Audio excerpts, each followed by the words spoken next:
the Almighty. We are Sacramento.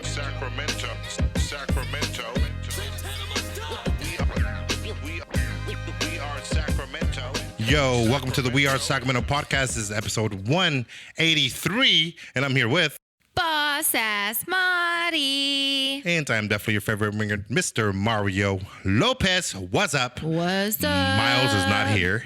So that's why Miles is not here. But I'm sitting here in his seat smiling at the camera. But listen.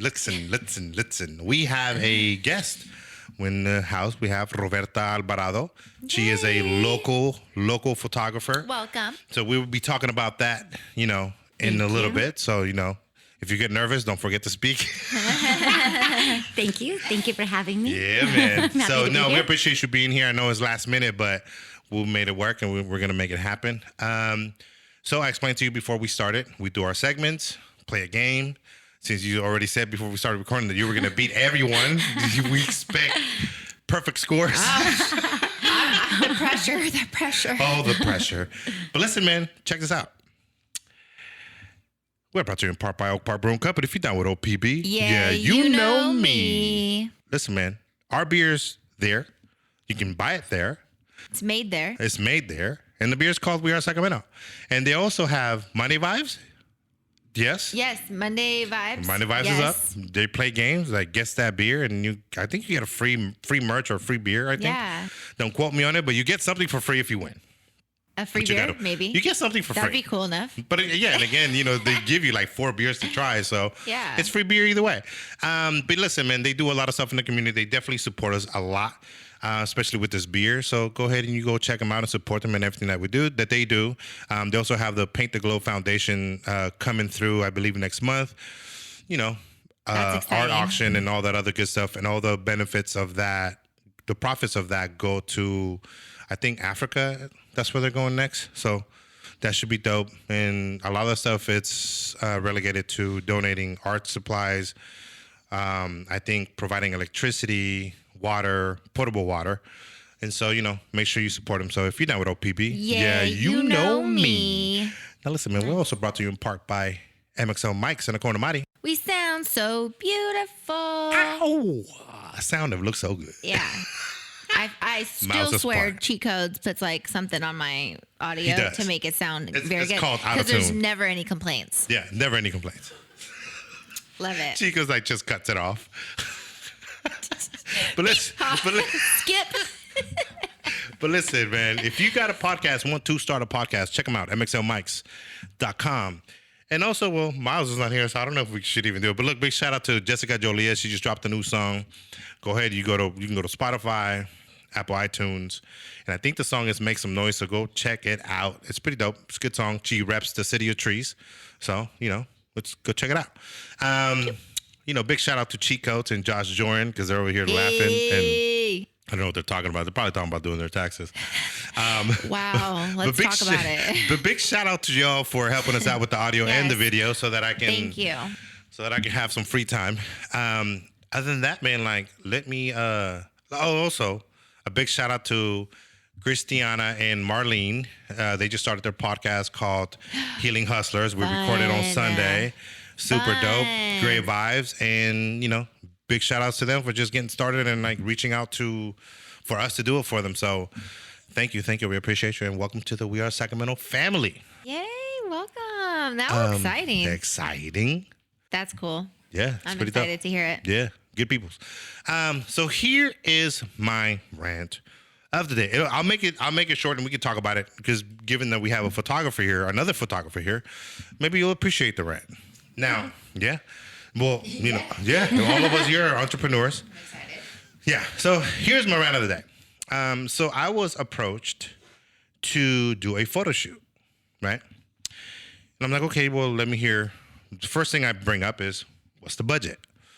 Because I never go, hey, I'm down. If you're not family or you're not a friend, it's not I'm down. It's what's the budget? And then they go, well, we were hoping that you could do this for $1,600. I think the $1,600. Yeah, that was the price that they gave. And I said, look, Is it a 2-hour wedding? They were like, no, it's a 12-hour wedding. First day, and then second day. No. Yes. Did I hear that gasp? Like, right. And mind you, I've been doing this for 11 years, and I think I had the conversation with you, Roberta, that I price myself to say no. Like, that's how I price myself. Now, I told him, hey, look, I can help you for 3 hours for the first day, and then that's it. No second day. I was like, oh, well, you'll get a lot of exposure because we have a lot of family, and a lot of our family is doing it. I said, well, I told him respectfully, I've been doing this for a long time, and I can't do a disservice to not only me, but also other people by charging you so little for so much work. Because if we're talking about shooting a 2-day wedding event, we're talking about thousands of photos. Like, we're talking about maybe 2,000 photos. Yeah. If we're being conservative about the shooting, right? And me, I tried to shoot no more than 800 photos in a 10-hour wedding anyways. Like, I try to shoot as little as I can. Now, they came back to me, well, we're gonna be having more events, and that's what we mean by the exposure. I said, look, like, I can't really bank on events that are not happening. So if you're willing to give me deposits for all these so-called events, and we can definitely move on and do stuff. But again, it won't change the amount of hours that I said that I would help you for, because of my hourly rate, I can't put myself in that position, And even then, I'm giving you a discount because I charge about a real customer, that's someone that I don't know. It's about $350 to $400 an hour. That's what I charge. That's someone that I don't know. That's what I charge you. Like, well, and so they said, this is what they came back with. This is all through text. Just mind you, all through text. Not even a referral. They just found my name somewhere. I don't know where, right? And it said, well, what about if you did maybe like half the day for that? And I said, here we go, more hours. I told you how long. And then maybe print some prints. And I said, again, what I can do is 3 hours for that long, and then no prints, nothing else. Because at that point, then I'm really doing this for minimum wage. And I stopped. Like, I'm almost paying for your prints. Yeah, I'm paying for your pictures, and I'm paying to be there at that point. And so, to be honest, and I told him, look, to be honest, I charge $10,000 a wedding, and then that doesn't include prints. Now, I will add a photo book, if a leather-bound photo book, and all this stuff. And then they came back with, well, this is what's wrong with photographers. You guys are like used car sales. Yeah, so this. I was being patient. So they said, this is what's wrong with photographers. You guys are like used car salesmen. You guys are always taking advantage of people. And I said, look, we'll end the conversation here. I appreciate you for inquiring, but if you do the math, I will be working on your wedding for a month. Think of 8 hours a day for a month. I'm literally doing it. It cost me $5,000 to be a part of your wedding. The reason it's $10,000 is because the other $5,000 is my profit. Right. So I'm really doing your wedding for $5,000. I'm just not paying the cost to be there. You're paying it because you want me there. And I said, hey, listen, I hope you have good luck finding a photographer that'll do a 2-day event for this much. I will definitely not refer anyone to you because I just wouldn't do that, but good luck. And then, blocked their number, left it at that, and called it a day. Now, I will say this. I know that there's people out there that will take that. Sure. And that is what's wrong with the industry because, yes, doing stuff for cheap is okay if it makes sense, if you're starting out, if you're not a staple in your industry, if you're not known for your stuff. Me, I don't go out telling people, hey, man, my stuff is on beer cans and it's all over. But I will say, because of that, I'm not going to devalue myself because my work is printed and it's been printed on different publications throughout my life as a photographer. I've been doing it for 11 years. Paid your dues. I paid my dues. So me paying my dues, why do I look like at the age of 43 just showing up just to say like, oh look, we found a photographer and he's really good, and we found him for $1,600. That's me messing it up for somebody else. Yeah. And I think I say that all to say, I go like, a lot of times I know that we need money, but if your dream is not supporting you, then you need to support your dream. So get a job and support the dream until the dream can support you, because your dream will never support you if we mess up the economy, right? So me, I don't do shoots for no, like if somebody asks me to do a portrait shoot, say like a business portrait shoot, it's $500 off the door, like off the bat. Because the cheap rate is like $300. $500 is for $500 for an hour and a half of shooting, because I do these a lot, the LinkedIn ones. Those are like my bread and butter, you know. And I mean, I don't advertise for it. They're just the what? LinkedIn, like LinkedIn portraits, like portrait photos. Yeah. Oh wow. Like the professional ones, like yo fam, like if all I need to do is like 10 of those in a month, and that pays a lot. Yeah. You know what I'm saying? And so I go, listen, yeah, like 30 people will say no to that, but 10 people will say yes to that because they know the value of it. Yeah. And so now, do you want to do 30 portraits shoots at $200, $300, or do you want to just do 10 at $500? Exactly. Fam, a lot of people are like, well, we don't really see you shooting out there. Yeah, because I charge a lot, so I don't have to do that many shoots. Like, and it's not being like conceited or pompous in any way. It's just I'm trying to educate an entire like ecosystem of like, listen, if you want this to survive, because autonomy kills jobs. Yeah. Look at AI now. You tell AI now, hey man, can you do a portrait style with such and such photographer? It'll do it for you. It'll pop up. Or can you do an artwork piece like what's his name, Wall or whatever, or any Picasso, and then it'll give you any of that. So if we don't take care of it, you know, AI is going to figure out these things, you know, and that's why AI is getting taken to court like anyone. It's just crazy. Like, that's it's so crazy. weird. Yeah. It definitely, I know it's going to get better and better, but right now there's definitely this aesthetic to it that, it needs some work. Yeah. But at the same time, I'm not really that worried because photography is the historical value of it. Right. Yeah.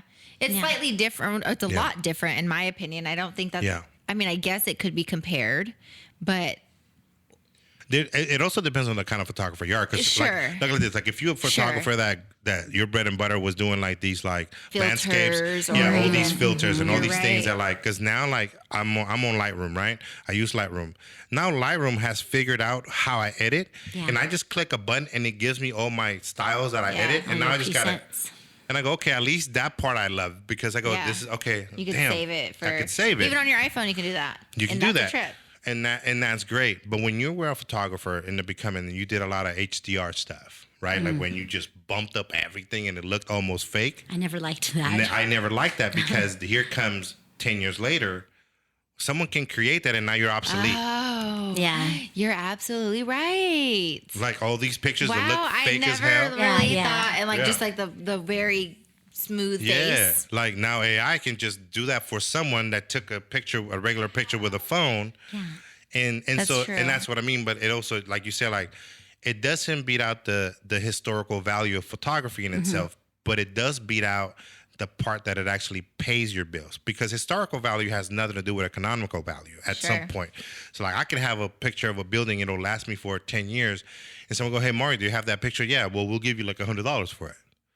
10 years later, like, no, it's just, you know what I'm saying? So that kind of photography will start to go away because people are just recreating it. Yeah.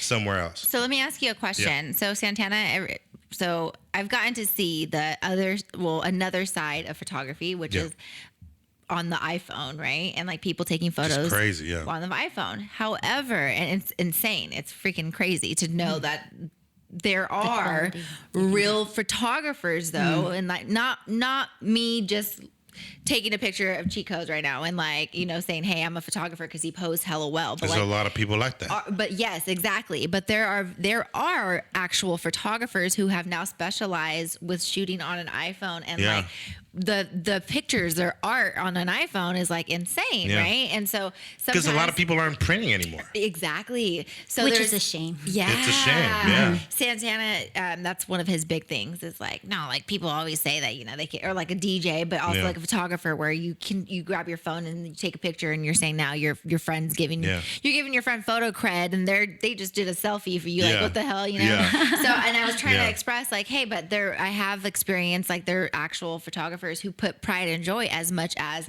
our photographer friends, and they're like, hey, put it up there. Now, mind you, they may not have the same expensive ass equipment that, another photographer may have, but how do you guys feel about that? Like in regards to the phone situation?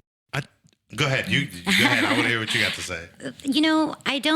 I was the person at the beginning where I started in the dark room. Okay. And then everything went digital. And I remember going one day to rent darkroom space because I didn't have access to the free space. And then walking out with my few prints that cost me, a lot of money on renting that darkroom. Yeah. And then finally having to say, okay, I'll go to digital. But I think people would have said that I was a purist, right? But then, that's, I adapted and I'm just fine. And so now I try not to, to each his own. Yeah. But for me, I really enjoy and value the skill set of knowing your equipment. Yeah. And pushing it. And to me, using a phone would not be satisfying at all. Yeah. But also, I like to print very large. Okay. And I don't want to be restricted. Sure. In any way. Yeah. Because a phone will restrict you. You can only go so big. You can only go so big with a phone. I don't like that. Yeah. I don't like that. I want to print 4 feet by 5 feet, 4 feet by 6 feet. Yeah. And even if I don't, I want to be able to. Sure. Yeah. Like I can print these if I took them with a phone. Yeah. So if you put, sorry, what'd you say about that? I couldn't print this size. I couldn't if I originally took it with a phone. I got it. I wouldn't be able to do that. It'd be the most blurriest thing you'd ever seen. So basically, it's like, you're sure you could be a photographer using your phone, but it's almost like you're a photographer picking up. Yeah, I think you're the safe photographer picking up a digital or like a disposable camera. Yeah, like there's a difference. Yeah. Like you're still the photographer, but it's what you're shooting. But I will with say at this though, point. there is a value to knowing how to use your phone for photography. Like there's people that can take a picture with a phone and it'd be a shitty picture. Sure. There's people a professional photographer that can take a phone and do some crazy. Like there was a photographer out there a professional photographer that said, "Hey man, his friend was getting married, and he was like, hey bro, like can I shoot your wedding with my iPhone?" Oh. And he shot the entire thing with his iPhone. Wow. People do amazing stuff. There's people that do it, but you have to be the right person. Like I'm a firm believer of like it doesn't matter the kind of equipment you got. Sure. Because it's the photographer. Like your best camera is the camera you have on you. So if my phone is what I got, my phone is what I'm going to use. If I have a film camera, that's what I use. If I have the tool. But also you got to remember, it's kind of like you got a carpenter. You got one that's done it for 15 years. You got one that's done it for 2 years. Which one will you go with? Yeah, that's true. Sometimes it's not just the tool. You can have the best tools. You can have the most expensive camera. And you're but you have to be able to use it. Yeah, and you're so right. Because I do follow like Instagram or like Instagram pages that show you tricks on your phone, right? Yeah. And I'm like, and they're cool. I never knew that I could do that with my phone. I learned something the other day. Yeah. I was like, ooh, cool. I want to do that. A whole different world of like just knowing like what that little thing does on the on the camera and not. And I guess that separates myself from you because you probably know what. Not on the phone. I don't. There's things I've gotten ideas and thought that's so cool. But I honestly I think it would be more of like little video clips. Yeah. Yeah, that too. Like I appreciate the autonomy of, look, man, I don't have time to edit this whole video, but like if I do about 7 shots, I could do a nice reel. Yeah. Yeah. Exactly. So you can't take out that. So I always believe, again, it's whatever tool you have, that's your best tool. But if your phone can become an extension of your talent. You know what I mean? That's why, like, if you're doing content creation for a restaurant and they want that right away, you're not gonna take your camera, then go home and edit. Yeah, exactly. It's just it doesn't make any sense. Yeah. So that even now, like that's why I got an iPad, because now I take a photo with my Sony and I click the button, I share it to my iPad. I edit it there, and I send it right back to them. technology is Technology is crazy. a trip. Why take the long route? Why I take the long started route? doing that too with like graphics and stuff, and like you can do so much more on an iPad than you can on your computer. So I'm like, what the hell? Let me trace this, like tracing the whole world. Yeah. Oh my God, it's amazing. It's great. Props, And it's props to the the tech technology. So again, companies. like there's nothing wrong with someone that can say, hey, I can take a really good picture with my phone, but it should match the environment. Sure. Like your tool should definitely always match your environment. I consider myself a minimalist photographer, Yeah. and because of the way I want to take my images, like travel and so forth, I just have my camera in my backpack. Yeah. And so I definitely keep my equipment to a minimum. And even when I have a lot more equipment, when it comes down to it, I'll be like, I'm going to take this and that, and then I don't use it. Yeah. I like to I use a 24 to 240 lens, and I just to cover all my ranges. Yeah. And I have a flash and I rarely use it because I don't like. I don't like flash either. Yeah, exactly. I will give you guys props though, because I just recently, my boyfriend just got me a camera because I was like, hey, like when I need to take like a photo of a shirt or something, I can just do it. Or if I'm at an event and don't have anybody there, I can just take my own photos, And so I asked him to give me a camera thinking like, okay. This is going to be a breeze. I didn't think it was going to be a breeze. But it is just so much work from like taking the photos to holding the camera everywhere. Like I took it to Seattle thinking that, okay, I'm going to do my thing. Absolutely not. I was like, where's my phone? What am I? What am I taking a picture of right now? Like seagulls? I'm like, what the fuck? and so Marty was trying to find her way. Yeah, because and I really did take it out there just so I can learn because of future trips, And I'm like, if I could just figure out how to get the lighting correct. I took it to New Year's night, and we were like I was trying to figure out how to make it not look yellow. And then I gave it to him, and he made it not look yellow. And I'm like, this is so annoying. So props, guys. It's called white balance, people. Yeah. I'm learning, guys. I'm reading on Google, but I just have to remember what it is in the moment. You know what's funny? It's just a mathematical equation. You gotta overcompensate. It's like it's light, so go dark. Yeah, close your lens. If it's too bright, close your lens. Close it. If it's too bright, close your lens a little bit. The old faucet thing. I think of the water in the faucet. Yeah. How quickly do you want to fill that bucket? And is it blurry? Okay, then try to focus it. Yeah, and then you got to overcompensate. Yeah. Like if your ISO is really high, you got to have a really fast shutter speed. I'm not there yet, guys. Yeah. So like if your ISO is at like fucking what? Just for that camera, you got like 1200, right? Then it's like a beginner camera. Yeah. So you go like 1200. It's like a Rebel. It's a Rebel. I think it's like a Rebel, right? It's a Nikon. Rebel. It's a Rebel, right? Yeah, it's an income. You can learn a lot. So you go like, look, your ISO is really high. You overcompensate with your shutter speed. It's got to be really fast. So you can put out like 250. You know what I mean? And then if it's too dark still, you can still bump up the ISO put it a little bit. Like at a leveled middle. Because 250 is like your sweet spot for a lot of cameras, depending on the lens that you got. So so it has like landscape and then it has like portrait. Should I be using any of those like manual settings? Nah, I just go manual. Yeah. Oh wait, those are automatic. Yeah, those are like more automatic. Yeah. Just learn manual. Just do manual and then go from there. Okay. Like if you learn driving stick on a car, you'll be able to drive anything in the world. Okay, right? got it. So if you learn in that camera manually, everything manual, you will shoot.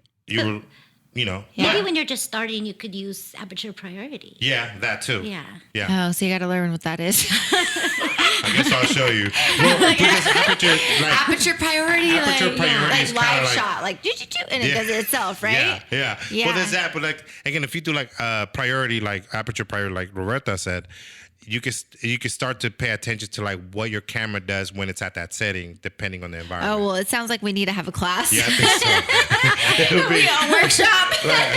Roberta will teach ISO and I'll teach aperture. Cameras for beginners. But yeah, man, that was the rant of the day. And again, people, man, protect your environment, man. Like, listen, it's dangerous out there for people that create content. There's a lot of shit going on in the Bay. If you go shoot in the Bay, don't go by yourself, and do not leave your bags in the car. That is fact. Take 7 Samoans with you. This has been a few years in the making of do not leave anything in your car, especially when you're going to that little day party, the little day party that everybody used to go to at the corner. Which one was that? I know you know which one that is.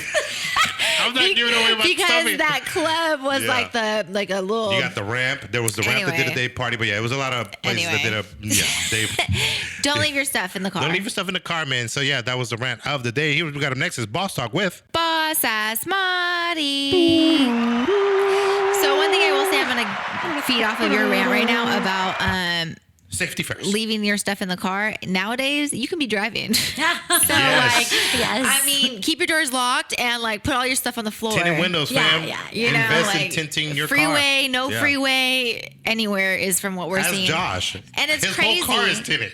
Yeah. Even the windshield is tinted. I don't even know how he doesn't get The tickets. other day, I seen somebody with like mirrors, and I was like, looking at myself in their mirror, like, is driving. Like, is this? So they're this like, is not if legal. you're gonna break in, you're gonna have to look at yourself. I was like, I know while you do it. I know they roll down their windows every time they see a police officer. That's tight. But yeah, so yes, keep on, just drive if something happens to your guys' car. And just, insurance companies don't even like certify it, cover it anymore, right? No. That's a shame. Oh, Yeah, no. like if Like you're, windows, right? if you're driving, I don't know if they cover it. I remember reading an article about people leaving their trunks open and their cars open so people wouldn't think that there's anything inside of it. But now I'm thinking you're going to steal my car, so why would I do that? You know, like People I don't with know. convertible cars do that. They'll leave it unlocked so they don't rip the cloth top. because that's more expensive than anything else on the car. Yeah. Wow. Yeah, so like, good look, to take know. whatever you want in there, but like, Yeah. because you could rip the cloth and break in. I'm just leaving my whole thing down. Huh? Yeah. Like, it's fine. Okay, so with that being said, it is still International Women's Month.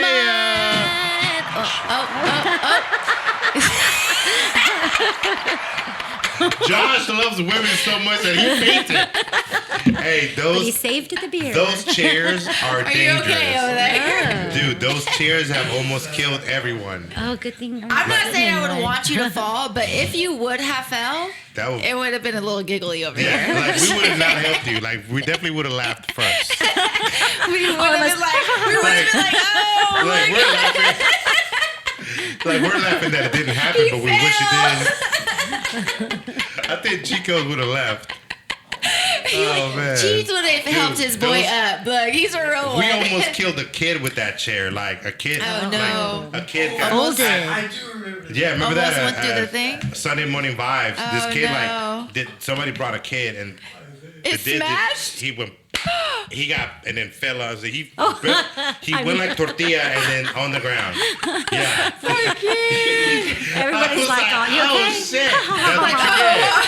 That's yeah. Was he moving? Yeah, because that little kid was like, he almost broke hella stuff. Like he was like grabbing the. there you karma. So I was like, it's karma. Like, he's a badass What kid. did he do after? Did he keep playing around or take No, things a little more serious? His dad actually grabbed him and sat him on his lap, which you should have done from the get-go. Yeah. Or not come. His kid was running around everywhere throughout the show. Yeah. Okay, so yes, we're gonna play a game, but we're gonna first. I have some interesting stuff to talk about, but again, you know, almost every other week we talk about some stupid stuff that happens in the world or happens in our city. Yeah. So today, if you guys have not heard, I guess in this room, and I'm sure our listeners are gonna have heard about it, but there was a school shooting in Nashville. Damn. It was When, today. Yeah, it was very interesting to me because it was a woman. Yeah. It was a 28-year-old woman What? who went to an elementary school, shot 3 kids and 3 adults. And that's mind-blowing to me. Okay, typically it's different, right? Or it is different because 'cause you guys usually think it's y'all not are better women. than us. No. But we have. Okay, so let's talk about being this equal or the same, right? Like, you know, we always like conclude, or we've had conversations about, yes, whatever, we have equal opportunities, but we're different in people in things, right? And I agree on that. I feel like women sometimes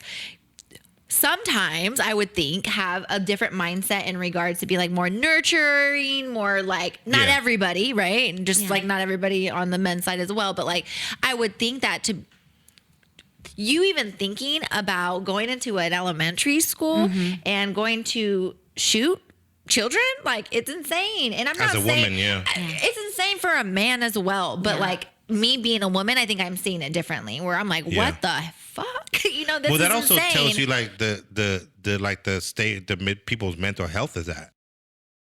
That's what I'm saying. This lady had a manifesto. She had a map of the school and all of the doors and stuff. Apparently she went to this school, but this BZ is 2 years younger than I am. And I've been out of high school out of elementary school for 20 something years. And like, you decided to go, and regardless as to what the situation was, I don't know. It's still new. So they haven't really said too much in regards to it. But they identified the three little girls, I believe, that had gotten shot, as well as the 3 adults as well. And I'm just reading the articles, and I'm like, this is mind blowing. Is she alive? She's not. She killed herself, or they killed her? The cops ended up shooting her.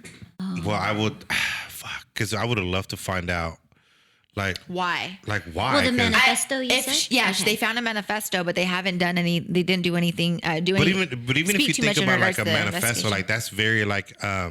They're glorifying their actions by it, right? Yeah. So it's hard to gauge like the why, what it is, like the real reason why. So it would have taken like some therapy, some like going to a ward and like really getting down to what it is, because like again, like people's mental health is just on some other level right now. It's and you know what? I heard somebody say, or excuse me, not heard. I seen somebody say, tweet. This is why I'm putting my kids in a private school. Oh. No. It was at a private school. A religion, a religious school. Presbyterian. I only know a little bit. I haven't had a chance to really read through it. But Presbyterian private school. Is she a mother? That kind of stuff. Did she have a boyfriend? Did her boyfriend know she was fucking nuts? What we know so far, 3 9-year-old children, and this is from CNN. Take it how you want it, right? So what we know so far, right? Yeah. 3 9-year-old children and 3 adults were killed Monday in a shooting at the school, a private Christian Covenant school. Covenant school. A private Christian elementary school. I am, and remember that. I can't talk. I can't read. Elementary school in Nashville, Tennessee. 2 of the victims were school employees. One was the head of the school and the other custodian. The shooter is a 28-year-old Nashville resident. Police say was once a student at the school, was killed during gunfire with police. The shooter had drawn detailed maps of the school, police said, including the entry points to the buildings. Police have also located writings from the shooter that they are reviewing. Yeah, so 3 people, custodian, facility staff, kitchen staff. Wow. Yeah, I don't see any information about her right now. But there is literally, if you guys go on CNN, you'll see like an article, and they have all of the links for all of the articles that are attached to it. And that's my sad. Gosh, you guys, like the thought. Well, she planned it, obviously. Like. Yeah, I would definitely am eager to know more about where her mind was at, what happened. Like, this is crazy. And it's very, I did read, it's very rare. And I saw some statistics. It was like 6 women, I believe. 6 women out of the 58 or like something like that. Let me see. Yeah. How many women have shot mass shootings? Yeah. But it's crazy. But again, like the classification of a mass shooting has changed. It has.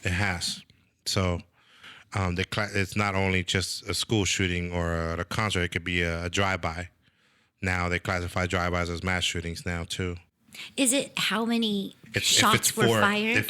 How many people were shot? Oh, okay. So if it's more than 4, if it's 4 or more, they consider it. And they don't have to die. And they don't have to die. Oh, okay. And they don't have to be within the same place. That's me, sorry. That's my camera. It doesn't have to. It's my computer. I'm going to tell you guys another story. Hey, Roberta, I just want to tell you, they're coming for us. We didn't pay our taxes. They're coming to get us right now. That's why you have taxes so heavy on your mind. Right? Me too, guys. Me too. So, correction, you guys. So, I said a really low number. I don't know where I got that from. Yeah. However, of the 100, this is posted today, of the 141 U.S. mass killings since 1982, only 6 were carried out by women. Wow. 2 of those incidents saw women acting in partnerships with men. Out of 2 of those, so 4 acting on 4 their and a own. half. You want to do like 4 and a 5? We'll do 4 and a half. We'll do 5. I'll do 5. Yeah. Yeah, and let me see. Let me go down this list real quick of the 6 people and see where, if there any of them were at schools, because this is new to me.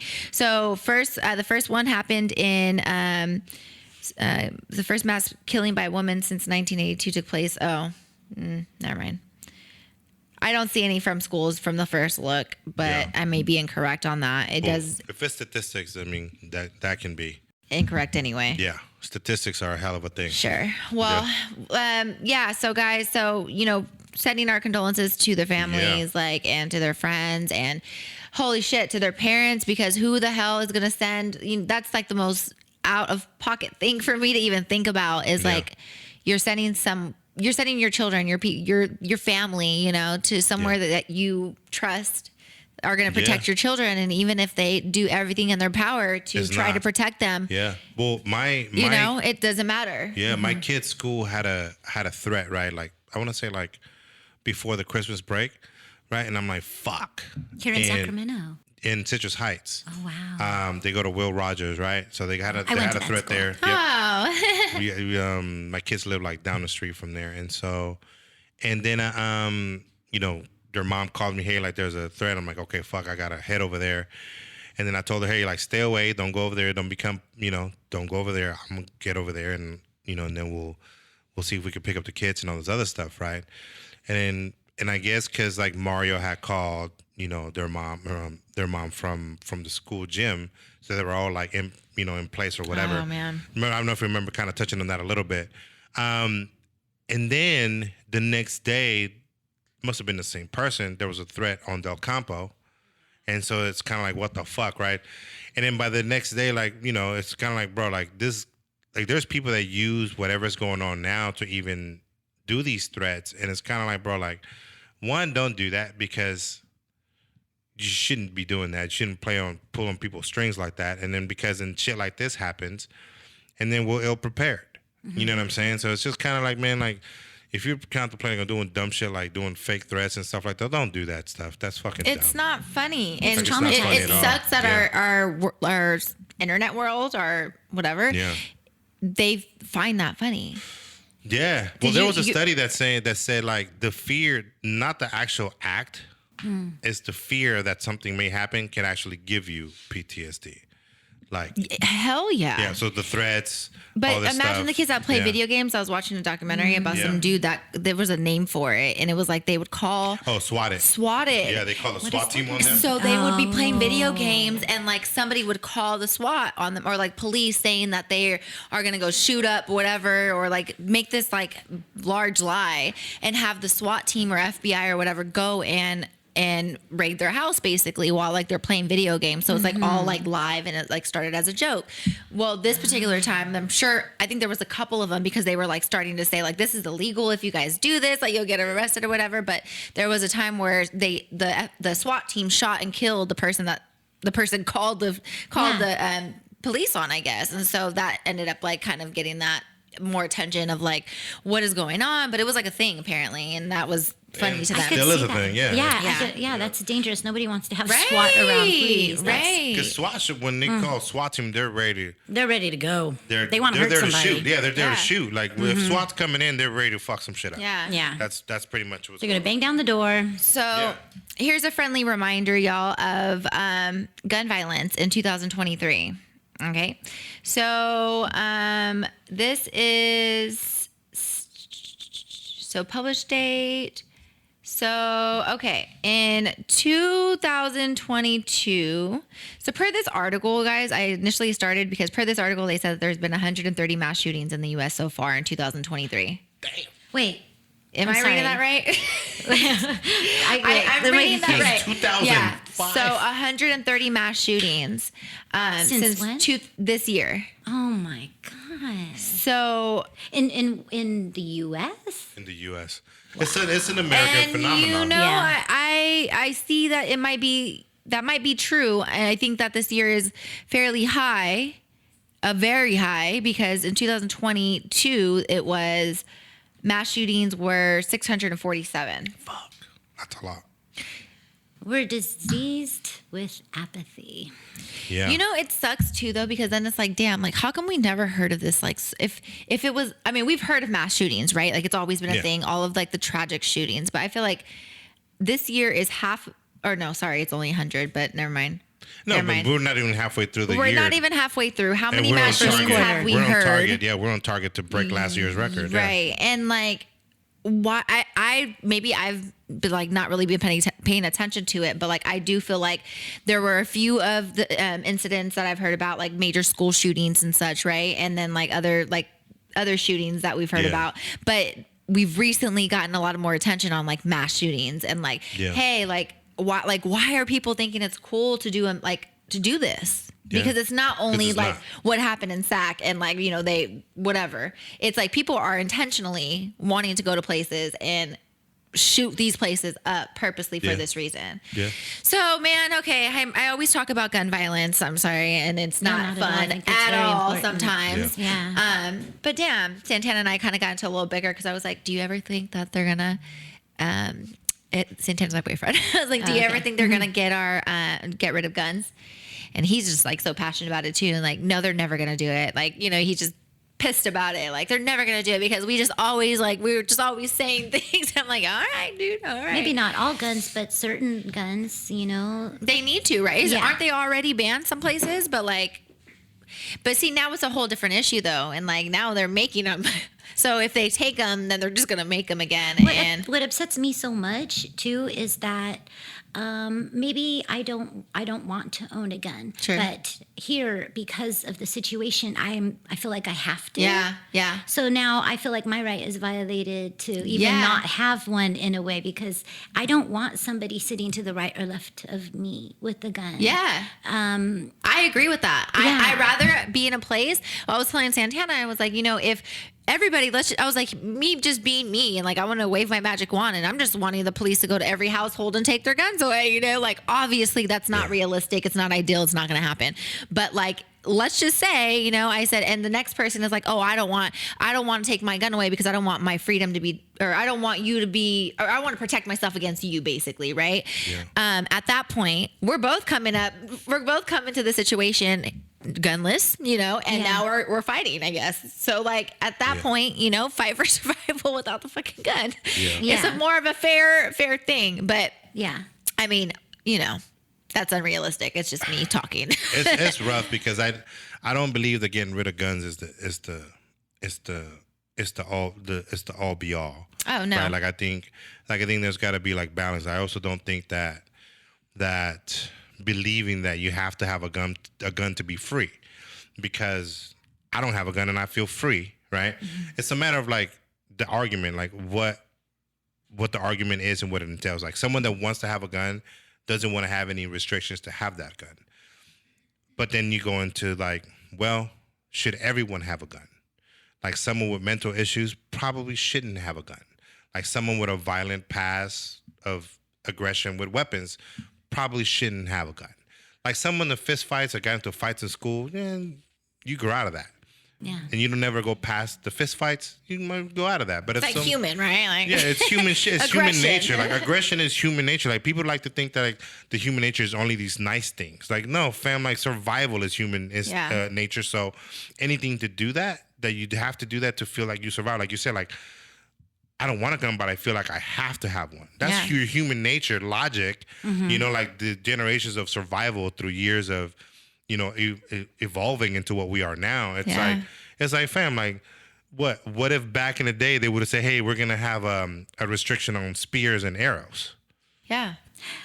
Well, you know, I also have a feeling where when things come down to it and you need to protect yourself, because I don't think, the police don't always show up. Yeah. And of course they're like, well, tell me when they get there. Yeah. Tell me when it's over so we can maybe potentially write a report. Yeah. But that's the thing, like, and you're pissed off on the phone, like, can you just get here? Stop asking me hella questions. Yeah. Just get here. They ask you a lot of questions. Man, yeah, they do. You need to calm down. Stop telling me to calm down. Now you're pissing me off, right? Like now we're arguing with the dispatcher because like I'm freaking out. I'm over here trying to No, that's super valid. And but no, it's true. You know what though? Also though, who I just had, me, but who says that they didn't have regulations for spears? Well, there was, because well, not everyone had a spear because you everyone really had didn't. a job. Like there was hunter Right. gatherers. I was like, you There rarely was, see like, women going out and hunting and with the spears, spear. because they got the man to protect them. Yeah. Now, if they were doing that with the spears, I would be like, oh, the man, they got my back. Yeah, No, but just kidding. everybody had a job. Like back That's so true. You had hunter gatherers. You had the warriors. Yeah. The warriors. Does your job require a spear? Yeah, like does your job require? You're like here, look. We'll issue one. Right. They were issued. Like I think like everything should be kind of like, look, listen, we're not getting invaded by anyone. That's why we have a big military industry, and we kill a lot of people every year. Like right now, somebody's dying so that we can sit here and talk on a podcast, right? So we have to also be realistic about how it is. Like no, right now, like think of it like Iraq was being bombed every day since 1992. It's not nuts. And then we pretend like we don't. Yeah. Like we it's always don't, them. right? Yeah. They're we've been killing people crimes for a against long time. humanitarian. And I hate it when people like, oh, well, they weren't doing this, and you shut the hell up. Yes, they were. Like, you didn't even know. That's how much you know. Yeah. Like, you don't even. Yeah. And then you say it, and they're like, oh, like, really? Like, listen. here we go. Like, look, Here we go. freedom is something you take. Like it, and they've taken it so that we can enjoy whatever benefits of whatever. So we got to be realistic on that. So when we talk about gun violence, I think it's got to take a lot of reform to really educate. You can't really be too far this way and too far this way because then nothing really happens. And which is like there was a long time ago, the CDC wanted to investigate gun violence. Mm-hmm. They wanted to investigate it like a disease because they wanted to give it a reason. And the federal government has stopped every time them from doing it because they know what that would entail. Because once you give it a reason and a logic, because right now the reason we're having a conversation is because we don't even have a logic. Because we don't even know. We don't even know why. Possibly. Like, they must have been crazy. Well, okay, there's that. But how did they get the gun? And why this and why that? So many questions that go unanswered. Like factually, right now we're just going off of what opinion, and opinion is not fact. So we can just speculate on what the reasons were. So like the reason the CDC wanted to do this is because they wanted to give it a factual classification and go, this is the problem. This is why this is happening in the federal government, because the gun industry, just like the alcohol and the tobacco industry, and the way that they do it, or like market it and stuff. It's the lobbyists, right? The lobbyists really run this country. So then the federal government goes, no, we're not doing that. It's a cause of death, and the hospitals are having to deal with it. And the CDC and that's why is addressing the CDC wants to address it, because the doctors are tired of it, because like, bro, like we're getting about 10 gunshot wounds a week or a day or whatever it may be.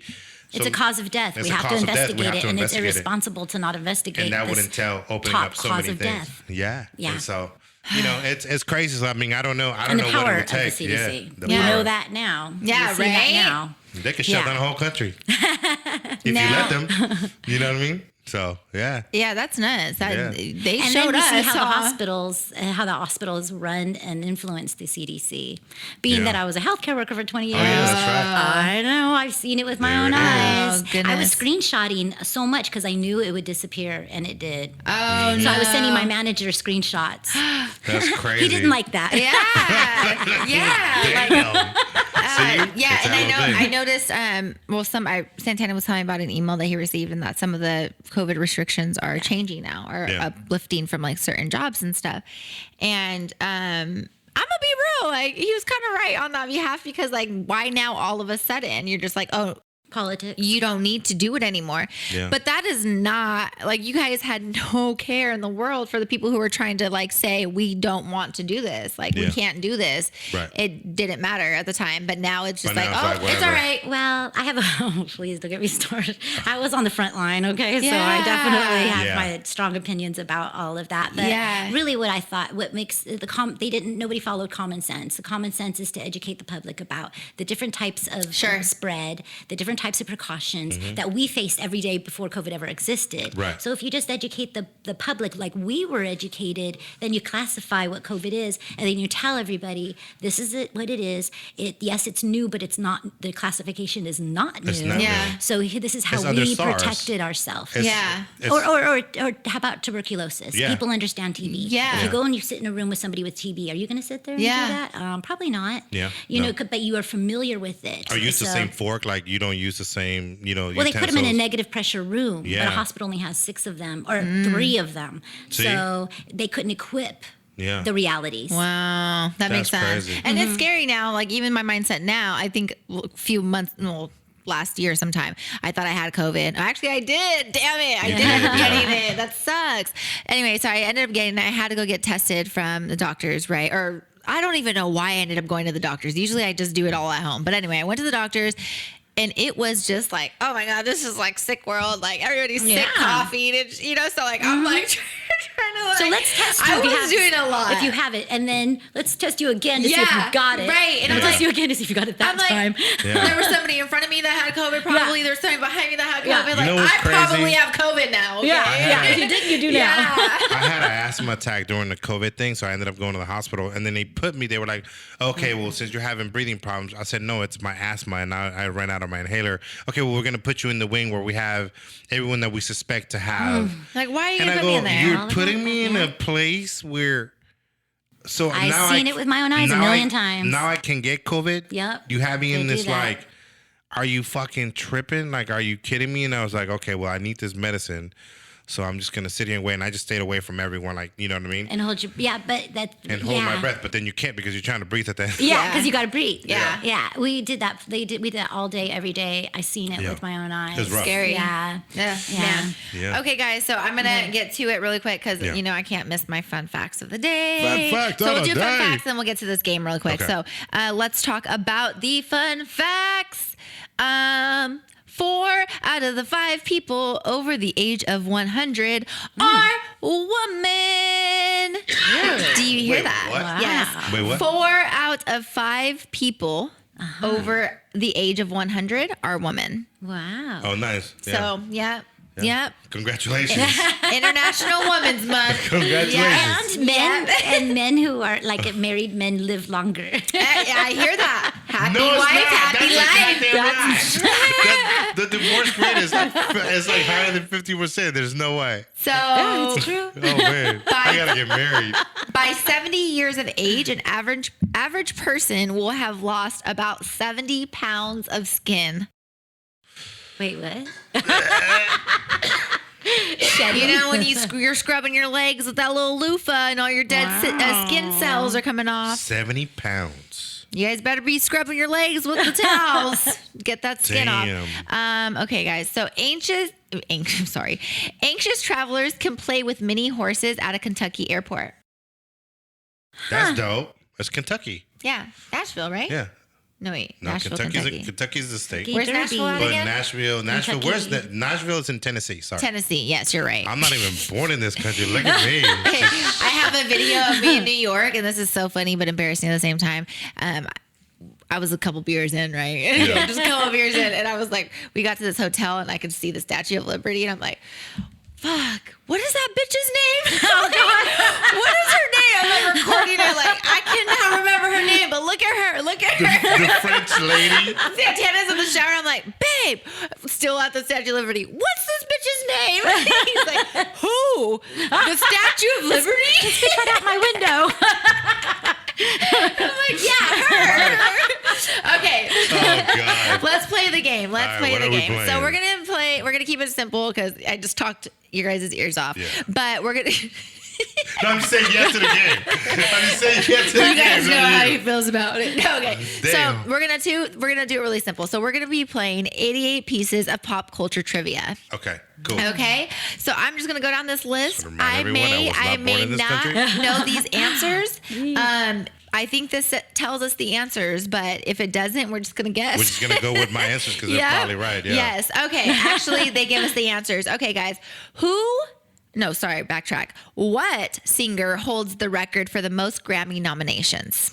Oh, that would be Jesus Christ. I'll give you 2 Mariah points for Carey. this. Mariah Carey? Beyonce. Beyonce!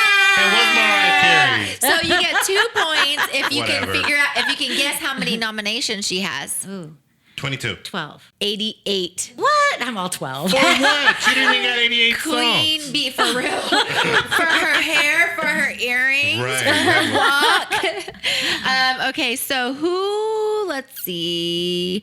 What do the following makeup brands have in common? Fenty Beauty, House Labs, Rare Beauty, and REM Beauty. What do they have in common? I might That they're know. organic? They're organic? That they're created by celebrities. Wow. Yes. I don't She's even. a woman. That was She's literally another it. woman. Rihanna. They said they were all founded by famous pop stars. Rihanna Boo. founded Yeah. by Fenty Beauty. Yeah. That's Lady it. Gaga founded House Labs. Lady House Gaga. Labs. Selena Gomez founded Rare Beauty, and Ariana Grande founded REM Beauty. You're good. Okay. What prolific American fashion designer had frequent, well-known collaborations with Cher? I don't know this person, but Oh. Well, I mean, I don't know. Versace? Oh. Versace. But no, it's not him. You because said if you don't know who this if designer you don't know who it is, is? you'd know who Versace yeah, is. yeah, you're right. Oh. Well, not the brand. Well, But his last name is Versace. is he? I Is he think still so. alive? No, still he's alive? dead. He got killed, remember? Yeah, I He yeah. got killed in remember. Florida in front of his. His I don't think you were alive. Donatello, his sister, Yeah. that runs it now. Yeah. Bob Mackie. Oh, I have Oh, heard shit. that name before. Yeah, I've never heard that Bob name. Yeah, Mackie. but I would never remember. Yeah. I would've Let's got do it. 2 more questions. Okay. Who is the longest serving host of The View? Oh, Joy Behar. You are right. Damn. Game. That's because she was born in this country. It's okay. Yeah. You get a free beer. What animal did Britney Spears famously carry A on snake. her shoulders during Snake. a performance? A yellow snake. Oh, yes, Snake. a snake. I have to get one. That's Yeah. snake. For you. Is that toxic? That's Toxic. toxic. Yeah. But we're I good. don't know. I mean, I don't know. And here's the last Amazing. question of right. the segment. What is the most watched YouTube video of all time? Of all time. And you guys are going to be shocked. The most viewed? They probably know. It's not Freestyle Fridays, but it could be. It's going to be in 10 years. You guys know what? Oh. They don't, but they can look it up. Watch. Huh? You okay. No, wait. Any guess? You guys want to guess? Go ahead, guess. You can guess. Baby Oh, Shark. it is. Baby Shark. Okay. I'm gonna know what Did I'm you gonna be look that singing. Wow, you're good. It's definitely Baby Shark. Could you imagine? Because it was based on his Over life. and over and Yeah. over and over again. Well, Know what I'm gonna be singing all night in my Baby Shark. I head. won't talk about this too much, but I did want to talk about it. But Yeah, I'm just go gonna ahead. brief. That was our game, by the way. Oh, okay. But real quick, did you guys know that I just found out? I guess you probably do know because Mario knows everything. Apparently not the last question. Just not pop I know, culture. right? Yeah, just not pop culture. Just not Beyonce. Human trafficking. Excuse me. Organ trafficking is a real thing. Yes. Organs. Organs. So Yeah. I just Turista. There's a whole series. There's a whole 2 movies for it. Dude, I did not know this. I recently looked up like different types of. I think I was watching some documentary. And I get trapped in a like hole. So while I'm watching it, I start getting my phone and googling everything. Looked up different types of human trafficking, and organ trafficking is associated or one of the categories for that. And I was like, wow. And there's actually more money in the organs because rich people are Dude, buying those. yes. It is known, or excuse me, they have statistics, not facts, that or evidence, I guess, that China is sentencing their inmates for execution, so that way they can take their organs. their organs. That's some fucked up shit. Yeah, that's China will make money out of allegations anything. though. Allegations though, like I don't want to, But that was like, oh my god. I will say though that is fucked up. But like when you look at the jail system here in the United States, they make money. Like the jail system make money out of us. Yeah. And China is just making money out of the jail Yeah. using us, which is the organs, and But selling them. But like, That's what's crazy is like they're just taking like organs out of alive people and then like sewing them up and then like telling them. No, they're not. They can't. Some of them, Some yes, of them, but then they die. But then Yeah. they die because then they're like, yeah, because And they you're can't. like, yeah, dude, that's crazy. that's But yeah, fucking nuts. so But we'll talk about that sometime. Damn, I'm intrigued, and I've yeah. Don't look it up yet. Okay, look it up I'm so gonna that look it way up we 'cause can I gotta have something to talk about. so we can have a discussion. Yeah. Okay. I That's why they had a balloon up They there. recently. They wanted. What I was gonna say is that they recently just they found 2 main warehouses or people who were doing the organ trafficking in Nepal, and it was like 2 of the largest like distributors or whatever the hell they call them. China will disappear some people real quick. They disappear the dude from fucking Alibaba, the Yeah. owner of that, and he came back completely different. Like he came back like because he used to be opponent of the government, and then they must have the owner of Alibaba, like, and he's a billionaire. And then when they brought him back like 6 months later, he wasn't singing the same tune. They reform people to not say shit about the Chinese government. But we're Americans, we say whatever we want. But this board was made in China, so thank you. You know, can you maybe look up and see about talks of U.S. prisoners and organ donors? U.S. and reduced sentences or something like that? Oh, I wonder if they see that's different though. At least say, hey man, you want to donate to half Do a you kidney? guys believe that if you put that you're a donor on your ID, that you're going to like they're not going to save you? I believe it. Nah, because no, I don't believe that. I don't believe that. I don't think so either. No. Oh, no. Because when you're in the emergency department and somebody comes in, they're just addressing the person. They're not looking at their Your invitation and ID. communicating that. I mean, yes, they're going to want to look at everything, but you don't look at somebody and if the person dies, and that's when they start looking at everything, right? Like, oh, he's a donor, whatever. Well, they're right? going to be, the ambulance and on the way, it depends on, they're going to be looking at that right away, but one person is going to be looking for that, but another person is going to be doing CPR right off the bat. They're not going to. They don't even have time to think about. Yeah, they're not going to if stop. your organs are. Yeah. And those people are, they want to save lives. You know, it's not administration. Hey, I will say though, I have seen The Good Nurse, and that's based on a true story. Yeah. So I will say, listen, sometimes we put people on a certain pedestal. What's because a good nurse? The you nurse should that watch was that. killing people? I seen it. Wild shit. So I go like, listen, just because someone's a doctor doesn't mean they're a No, good person. that person's but twisted. I will say, you know, there's an exception to the rule. For the majority of the part, obviously, it's good, but it doesn't now like, hey, look, they made a movie about a dude that was doing that, or a nurse and a that was doing neurosurgeon also. that. Yeah. That's crazy. So is that a real thing? Well, Organs in exchange for freedom? That's what so I heard something briefly. Are you reading? You see So something? I'm reading it. Okay, so this is AP News. This is, I think, Associated Press. Yeah. I don't know. Is it biased? Associated Press is Associated legit. Press. It's a good one. Okay. Legit. So it says organs in exchange for freedom bill raises ethical concerns. So a proposal to let Massachusetts prisoners donate organs and bone marrow to shave time off of their sentence is raising profound ethical and legal questions about putting undue pressure on inmates desperate for freedom. Wow. The bill, which faces a steep climb in the Massachusetts State House, may run afoul of federal law, which bars the sale of human organs or acquiring one for valuable consideration. It also raises questions about whether and how prisons would be able to appropriately care for the health of inmates who go under the knife to give up organs, and so much more. But wow. No. Oh wait, one more. Critics are calling the idea dehumanizing, even as one of the bill's sponsors is framing the measure as a response to the over-incarceration of Hispanic and Black people and the need for matching donors. Yeah, but then they want to in those take a liver so that we can get out. Nah, fuck that. Exactly. And then like what happens? Like and just before it was they couldn't even donate any organs to anybody other than their immediate family. Right. So like, don't just flip flop and play this game. No, Like, don't money even. out of it. Wow.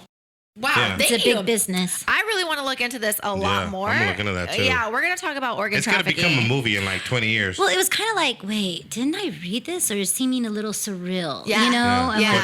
But the AP, Associated Press, this is a always real thing. happens though too. Like we're Geminis. When's your birthday? Ooh, it's coming up. Aries. Okay. I love Aries. So we always will like everything that we talk about. We're always like in sync somehow when we come we don't into talk it. about what we're gonna talk about. There we go. Yeah. It was meant to be talked about today. All right, Mario. Well, that my was segment's Boss Talk. done. That was Boss Talk with. Whole hour. Boss ass body.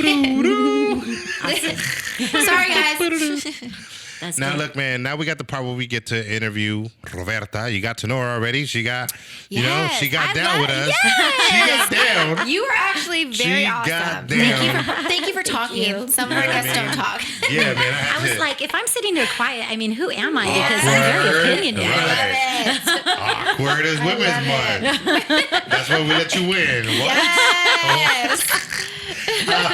But like, so there's a few things we got to talk about. So, you're a photographer, Yes. and how long have you been doing photography? I've been a photographer since I was 14. Oh, There you go. Nice. Yeah. Love it. Nice. Yep. So I love that. you spoke about starting with film in the darkroom, and I started the same way too with film. And now, how do you see the process now? Do you shoot with film now, or do you? Okay, so no, I have a whole darkroom setup that is in boxes that I would still love to create a darkroom, but I don't just because time. It's time. It's the Time-consuming. time. Yeah. Yes, and if I do, no one's gonna see me again for a while. It's my favorite place. Yeah. I love that. I love it. Yes. Oh gosh, I love it. And what kind of photography is the one that interests you? We briefly talked about that a little bit, but like, just if you could go into depth about that. So I love documentary. Oh, Yeah. love it. Yes, but I love like fine art documentary is what Yeah. I would often say describes my work. Your work, that's dope. Yeah, I like storytelling. Borderline photojournalistic. Yes, absolutely. Because if you're a minimalist, then that means you're not editing your photos a lot. You're shooting for content. Right? I like what I consider really good darkroom work is just embellishing, highlighting, accentuating, but not taking away. And I love a little bit of a raw edge to things. Right. Yeah. Yeah. So I don't want things to be too perfect. Yeah. Yeah. I love that. In high school, I took a photography class and I learned how to do prints in the darkroom. Did I use the right terminology? Yeah, yeah. And I still have my photos that I like printed and That's like tight. had them in like the chemicals, Yeah. the fix. I was yes, Yeah. it was fun. I will say that much. It's so fun. It was a lot though. Like you have to learn like It's time the consuming. light. Yeah. Yeah. But you know what's beautiful about it is it's yours from beginning to end. Yes. That's Yeah, true. that's the part of it. It's not, it's not such a automatic process to an extent. Or right? you're not doing all this work and then handing it to somebody else for their Yeah. vision of how they're going to print So it. true. Yeah. So true. Yeah. This Now, is if true. I'm not mistaken, you can do it over and over and over again as Yeah. well, right? So if you don't like, and it could look different Yeah. by like the different ways that you process it or what. Yeah. Yeah, definitely. Right? You can, That's awesome. There's all these little, it's science, right? Yeah. That's cool. I love it. So before we move on, I know Mario has a whole bunch of questions too, but I want to look at your work. Is there an absolutely. Instagram for Okay, our followers so- to listen to too? So look at- Instagram, Or wherever is best for you? Okay, so I have a business. Okay. And it's New Bird Studio. Let's do And this. when you go to New Bird Studio, you'll see that I do like very photocentric web design. Okay. And then there's a tab on there for photography. And so then if you go on to the photography portfolio, Wow. I linked this portfolio that I've had for like so long Yeah. that I just And that's integrated the work it. you did so there's the project that you're going to be showing at First Fridays at Casa de Espanol, which is, Yay! what is it Love called? it. My Travels West to East. West to East Travels through Nicaragua. through Nicaragua. Yeah. Whoa. So you tell travel. us, tell us a little bit about that. Yeah. So it's great because the one in this trip, this body of work was my very first time doing Yeah. a photo journey. Nice. And so it happened Wow. because one of my friends that actually I knew from healthcare, from working at Kaiser, Yeah. she was getting married. She's Nicaraguan. Her family is all there, her parents. So she wanted to get married there and invited me to the wedding. Yeah. So what I did is I turned it into this trip that was about 19 days. Yeah. And we ended with the wedding. which I thought was a great idea, but then I was bruised. Yeah. I even broke my toe. But I still danced. Yes. Yeah, there you go. But if you're in a wedding in a country like that, there's gonna be some dancing. Yeah. They can party. Oh, man, they party. Flor de caña all day. Flor de caña all day. I know my liquor, man. Antonias. Oh yeah. Ooh, memories. But Yeah. Very cool. And what was the aspect of that? Just like, were you photographing people? Were you photographing landmarks? Yeah. So for this, I wanted to really capture the spirit of Nicaragua and its people, its culture, because it's a beautiful country. Yeah. But it has such a revolutionary spirit because of everything that took place there. And it still had, like in 2018, it also had an uprising. Yeah. And so, it's funny because I look at the body of work and I can see I'm really, really happy with it. I love this series, this collection, but also I can see how I've changed a little because I was a little bit like more kept to myself. Yes. And was very muchly an observer. I was always an observer. I was always like, if I could just go through and nobody even see me, that would be make me the happiest. Yeah. And now I still like that idea, but I'm a little bit more bold as I've, but so you can tell it's very muchly just being like a spider on the wall, just observing it. Yeah. And what's going on. So yes, there's people, there's, the first place that I went to was Messiah, and that's where the revolution, that's like the home. That's the home, yeah. And I'm glad I went when I did, because now I wouldn't go there because after the 2018 uprising, that place has a way of getting the young men that are teenagers who are usually the most active in a revolution, and they disappear. So there's a lot of suspicion on people who don't belong there. And also on both ends, from the residents and the government. Yeah. So I'm perfectly okay not going places where people don't want me. Yes. Yeah. And it's like respect. It's respect towards their home. Yeah. Right. Yeah. I agree with that. So I'm glad that I went. When I did, but I definitely felt the eyes, like who are you, what's going on? Because it's just you can't blame them. Absolutely, yeah. But in that time, it's gotten worse, and so I'm glad I went when I did. Yeah, I mean, Nicaragua's always gone through a lot of turmoil with a lot of things, and I think, like, we talked a little bit briefly about, documenting conflict and documenting the effect of conflict. And I think you kind of said something along the lines that you prefer to document the effect of things, right? The heart of the matter. The heart of the matter, right? So, like, to you, like, how important is it to just capture an essence of because I already saw that. Because that's the one that Tomas is putting his poetry with, right? Mm-hmm. So that's another thing that I want to touch on, because Tomas is a really talented human being. He's not perfect for that. He does a lot of things, not only here in Sacramento, but like his connections too with the real, what is it? Jesus Christ, I'm drawing a blank. The Mexican Air Force, the Royal Chicano Air Force, RCAF. His father was part of it. And a lot of people don't understand the importance of that, right? And there's people who don't know what it is anymore, and that can't go away. We have to remember that. You have to remember people like him, and you're going to meet him. He's a really dope dude. Actually, no, you have met him. He did a video here for us when we did the art show. The last one. Oh, yeah. He did the video. He did that video. Yeah. Great human being. Remind me his name? Tomas Montoya. Okay. Yeah. And so I met him a couple times. Yeah, he's been around. And so how does the poetry, how does it counteract with the photography? Yeah. So, how every country has its art form? Yeah. Poetry is Nicaragua's. Oh, really? Shit, it's Nicaragua's art form. Really? Yes. Really? So that, it's honoring that, but also because of his style, I knew he would be able to capture the revolutionary spirit of the people of the country, and he did. Yeah, he really did. Yeah. And so my goal was to have my friends who invited me, if they were happy, then I was happy. Oh, I That's love dope. that. Yeah. So they loved it, and actually, I went over to their house a couple 2 weekends ago, and they knew every piece and the words. They were talking about the one, the very first one, because we had to.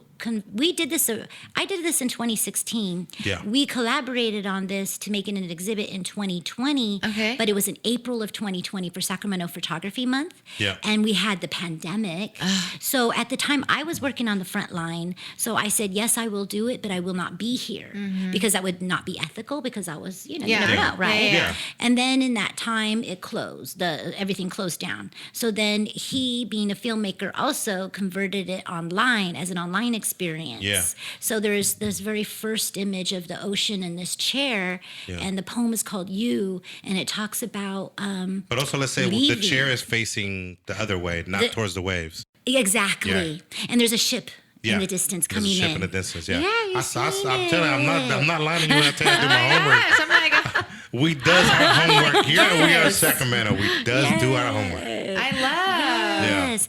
And my friend was emotional about that. She's like, that's me. Because she had to come here because of her uncles and her father, and put her, because they were Sandinistas. Yeah. And so she, for their life, had to come here. Yeah. So she's like, that's me. And then her husband was like, oh, and that one. So when they watched it several times, and said they were emotional about it. Yeah. Oh, I love it though. Yeah. So that is what I wanted. Yes, Yeah. that's awesome. Well, that's the importance of photography, or you're documenting moments, because the moment you take it, that moment's gone. And I think a lot of times the memories just live in people's mind. And I think that's where people forget the value of photography, the value of historical value, right?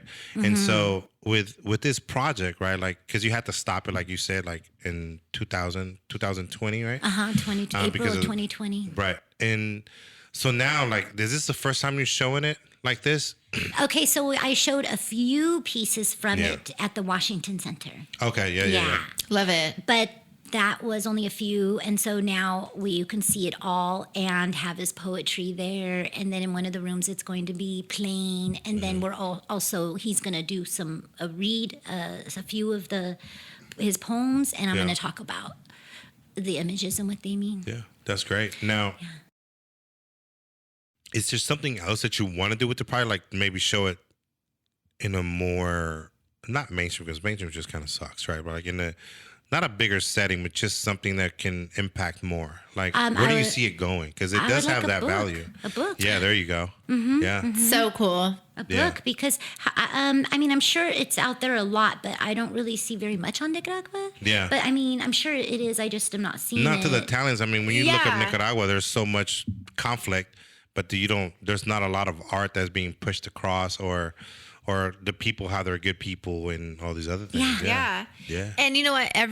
Everybody's lens is different, right? Or perspective of outdoors or whatever you're looking at. So I feel like even though that it may be around a lot, I feel like your story, from even just looking at, I'm looking at Sacramento's photography, or during the demonstrations from you took, right? And even this here, I'm like, I've seen this protest or this demonstration so many times, but your photos are so different from everybody else's. That's right? What I go for. And yes. So me seeing, hey, I might have seen this, from somebody else's documentary, but I'm sure that you would tell a whole completely different story. Well, if the photographers are going right, I might want to go left. Yeah. Love it. I'm not trying to compete. I'm trying to get something else. Yeah, you'll never exactly. see me with a bunch of photos.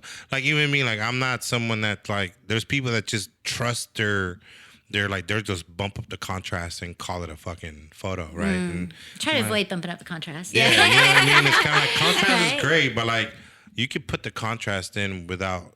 There's other ways. There's other ways without of doing that it. slider. Yeah, you know what I mean? So there's ways of doing it right, and I think that's what I notice about your photography. It's definitely as a photojournalistic, it is vibe to it. And so, because I think you're more preoccupied about documenting the moment than it is is this going to sell me something?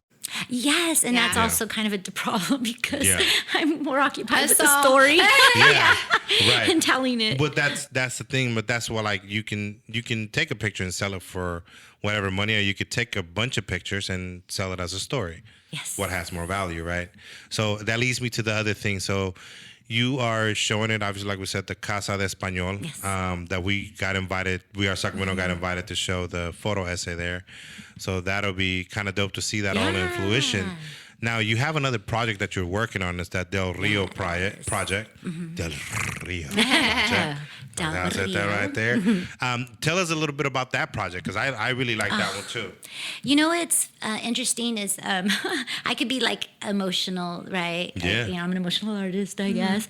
And so it was just this morning that I cried about it because I did a photo shoot on Saturday, and it was so touching that I was like, I can get teary now. I was like, oh my God, it's just so, I hate to say it was so beautiful, but because it's my own work, but it was just very touching, and I was so honored. Yeah. You know? I think that's understandable. Some things mean more, right? Not mean more, but hit in a different way than others. And there's nothing wrong or makes it any better, right? It's just like that moment resonates with you, like, and the opportunities where being a photographer takes you is just amazing. So I would say that, like I mentioned, I'm a minimalist photographer. I'm also an intuitive photographer. I like my freedom. The reason why I have my backpack is so I can go where I want to go and change directions without being like, let me go grab all my luggage and, and feel stuck somewhere. Yeah. So, I take buses and stay in hostels, and then one day I might decide to go, to where's the story at? And I go through the Yucatan a lot, so I'll talk about that, because I have had some opportunities where I find myself somewhere and I'm like, I cannot believe I'm here right now. This is so unreal. It's beautiful, and what an honor.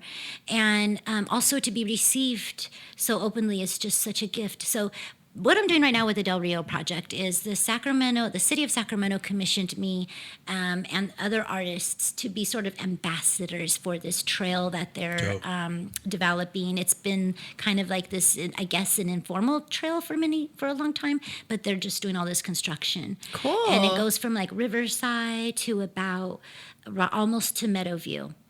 And the bike trail, path, walk, everything, So where is this? It goes by the pocket, that's the trail this I take. The other way, By 5. By the Sacramento Zoo. Yeah. Oh, by 5. Way. Okay, yeah. And it goes down the freeway all the way down. Okay, yeah. Okay. So I took this opportunity to do something I've been wanting to do. It's been in my mind for a while, and except I definitely want to grow it. It's not going to stop here. So Sacramento is one of the most diverse cities in the nation, but we don't talk about that. We don't. Oh my gosh, I love it. Yes. So they give me the platform, and I get to talk about it. Yes. Yeah. So I love culture. I love all cultures, but I also like being kind of like a bridge, if I could, through my work. So I am highlighting people within the community that dedicate their life to practicing rituals, ceremonies, traditions, largely to I would like for it to get to the most indigenous level as I can. Love. And so it's going to be people from different parts of the world. And I wish I had more time. It's a time crunch, so I can only choose about 5 or 6. Yeah. Oh, shit, and so I have a gentleman that's Indian, East Indian. I have a woman that is Colombian. I'm still looking for people. I'm in talks with someone from the African continent. Of course, we have the local Nisenan. I need to be in connection with them, and then maybe Aztec or Mayan. Oh my gosh, that's so awesome. And then what I would like is to find somebody that is of European American descent, like maybe somebody who's Sami or someone that's still in connection with their indigenous people don't know they ancestry. herd reindeer, by the way, over the Sami people, the European, they're Nordic, and right now there was a not to interrupt your process, but it's crazy that you talk about that because right now the Sami people, they're struggling to keep that afloat because they're trying to build infrastructure. Wow. Because of the whole energy crisis, and it would displace them and from herding. Because that's what they do. Part of what they do is they herd deer. Fucking, is it deer? Is it whatever animal is reindeer. It? They herd them. That's their livelihood, and is being affected by you know what I'm saying. So that's pretty dope. By electricity, is that what you said? Huh? By electricity? I think it's either like the energy crisis. There's something going on that Europe is having to build and displace them, and it's not Europe. It's some Nordic country. I forgot what country it is, but it's Sweden. I think it's Sweden. The Sami?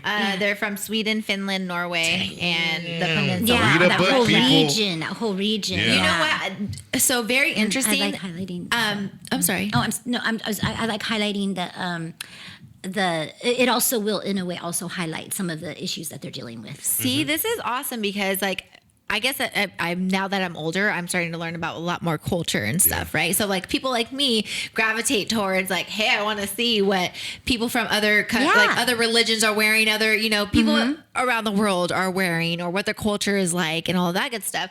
So for example, Kazakhstan. Oh yeah. Wow, so interesting. Colorful. Like their culture is just so interesting. And then there's like another. I think that's the place that they look Asian and Russian. Yeah, or like right. They're a mixture of blend. it. Amazing. And so keep doing that because I'm like I'm the one that's like gravitating towards like, hey, I want to know what these individuals or even just like the people that lived that life, are actually about. The thing is that this is all happening here under our noses, but we don't know it. Yeah, because no one's paying attention to it the way they should. Yeah. Yes, and then we're not invited into that because they're sacred, right? Absolutely. And we don't belong there. It's private. They're just carrying it on. Yeah. But what you'll notice is all these different cultures at the core of it all, we're so similar, right? Like they talk about like the heartbeat being the drum. Well, that's usually all the indigenous cultures have a drum of some sort, and so I want to through that focus on the commonalities. Love it. And so then some really fascinating conversation takes place. So the shoot that I did on Saturday was about being in the river and scooping up the water with your hands, facing the sun, and then having a chant, and then bringing it up to up above your head, and then just letting it drip from the hands, and then you're honoring and you're giving back. So it's you're taking, you're giving, you're taking, There's a symbolism you're to it, and with the environment. And then the lady from that I'm going to be taking photos of is from Colombia, and she we're going to be doing something that also honors the sun. We're going to have other ones, and also actually it does honor the water as well. So there's one who we're going to have a ceremony that honors the fire. So like elements. So in it, there's a lot of good things about it because we have to listen to the indigenous cultures of what we need to do because they know the land. Sure. I love that. That's important, Oh my goodness. I mean, that's a lot of things that kind of happen here. Like Sacramento has a lot of that, but I think it doesn't get the support that it does. Somebody's out here. It doesn't get the support that it needs, whether it's financial or eyes looking at it. And the individuals who pass it down, like maybe for instance with my kids were Aztec dancers, so danza. They dedicate their time and effort, and it's a lifestyle, and they don't do it for money. Yeah. They do it because of the importance of preserving and educating other people about, their life. I agree. So then I'm going to have QR codes where it'll have an image, and then somebody can go to a website, and each of my subjects will have their own website where they can show more images and say, this is what the ceremony means, and this is why it's important to pass it down. This is why it's important to me. Yeah. And then it really really going to be a focus on the commonality of everybody, because sometimes when we're so busy in our lives, we're encapsulated with our culture and not knowing how similar we are. Sure. I love that. I recently, I'm sorry, Mario, but I've recently gotten a real. I've been intrigued to figure out, like, so I'm half Mexican and half Cape Verdean, and I don't know anything about my Cape Verde side. Like, I only know like my immediate cousins. So I recently just got a 23, maybe a couple years ago, I started getting intrigued, wanting to know, okay, well, what are Cape Verdeans made of? You know, who are these people that, you know, that we don't know? And it was basically a slave trade island where Indians and everybody else came. So we have, so in my DNA, I have, Nigerian and like from like Africa, from India, from, I think I have like a little bit of Asia somewhere in there too. Well, I guess that's new, but it's just crazy to see how much of a mixing pot it is. And if I wouldn't have really dig down and been like, hey, what are we? Because we speak Creole, but that Creole is slang Portuguese, right? So now I'm like, what the hell? What does this sound like? Yeah, like where did all this stuff come from? But it's like then I went to Jamaica and I seen the resemblance of the food that my grandma makes and the food that I was eating in Jamaica. You know, I'm like, this is so beautiful, it right? Really is, yes. And I'm like, this is so like, it answers a lot of questions once you start learning or opening your mind to like a different culture and, you know, area. I did my 23andMe and it was so fascinating. And for one thing, it kind of confirms what you've been told, but you didn't know to believe it or not, because you're like, or I heard, but is this true? And you're like, oh my gosh, there it is. It's true. So I had no idea though, but I have Incan blood. Like I was like, same. what? I'm like some type of indigenous, and I'm like, I don't know where that's from. Yeah, it stemmed mine from Incan, and then I am 39. You know how it changes all the time? Yeah. So I don't know what it is today. Yeah. But at one point I was 39%. Yeah, I had to stop looking. When I found out I was 15% Middle Eastern, I was like, holy shit. Yeah. I have Middle Eastern. My grandma actually is from Spain. She's from an island between Spain and Morocco. Oh. Yeah. So from her, I had like, on my notifications, I had somebody who was saying they're my cousin and they're Bangladesh. I was like, what? Yeah. And I actually didn't believe it and stuff. And then sure enough, I have Sri Lankan, Bangladesh.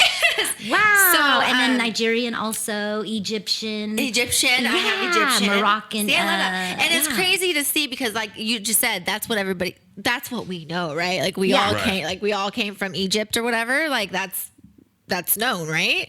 So to see that in our blood, and it's like, okay, that's kind of a trip. Josh, I wonder what you got. Josh is full European. Josh is full European for sure. They just said London.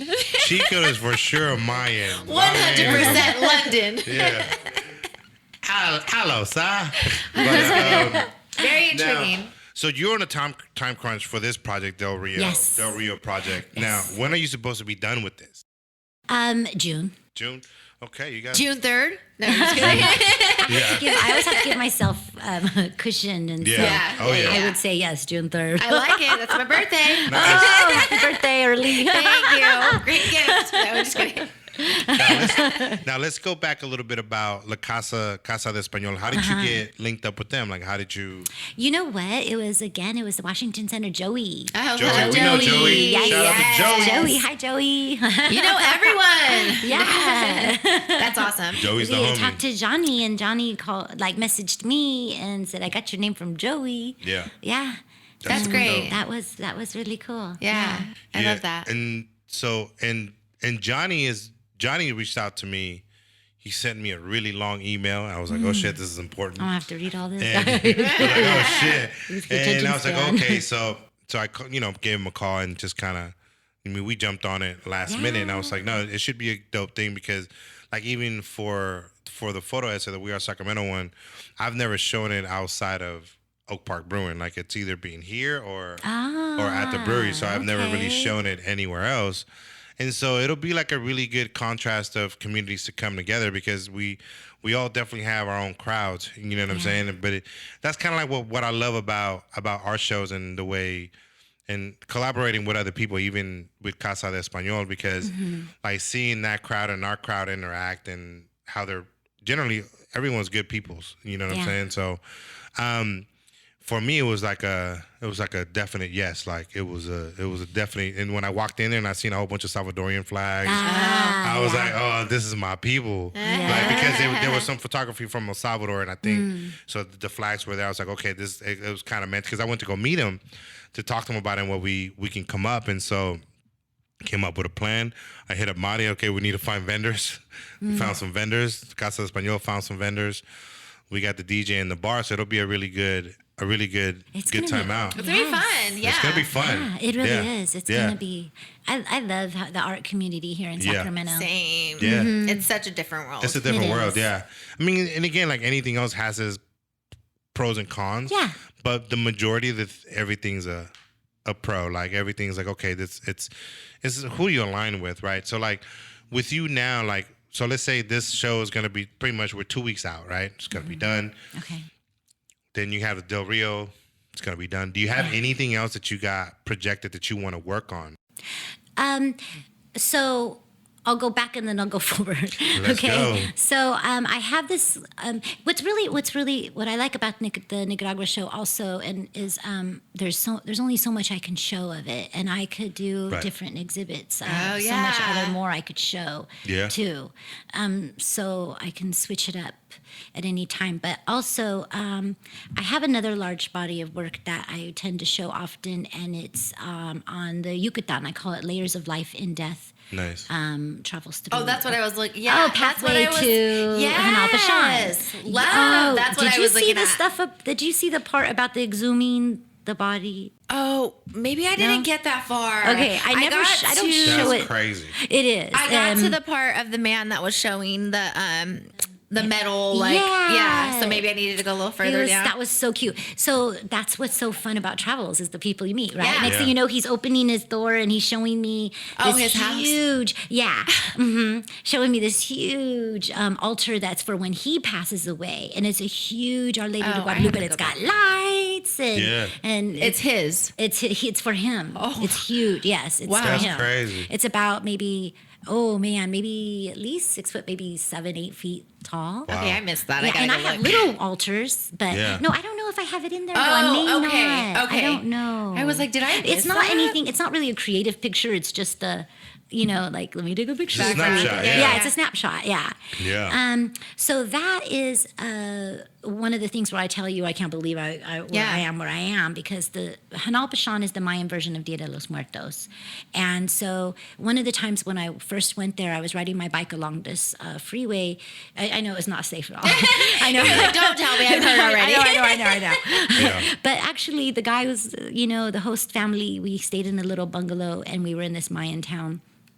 And he said, take my bikes and ride up to these caves. And so we did. And wait, excuse me? You go to a really dark cave. Right up to the caves. Like, what's in the caves? Maybe some dragons. Tell me what's in there first.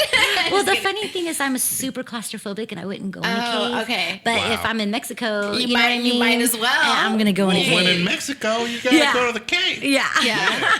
So were you claustrophobic in there?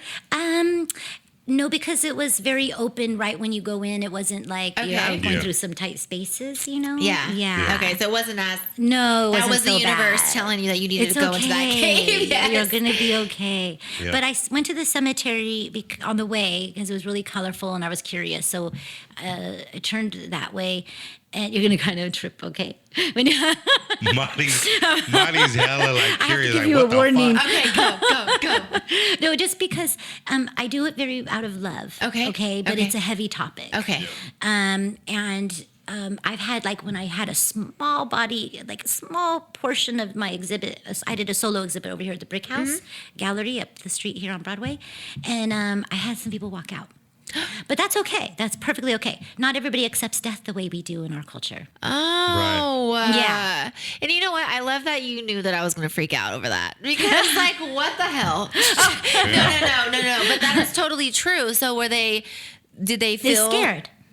They scare as if it was something negative, but it's not. Death is a process of life. Like, it is. And in our culture, we don't think of it that way, right? Not at all. Not at all. Not at all. Yeah, because we'll be having like dead bodies in our living room for 7 days. Yeah.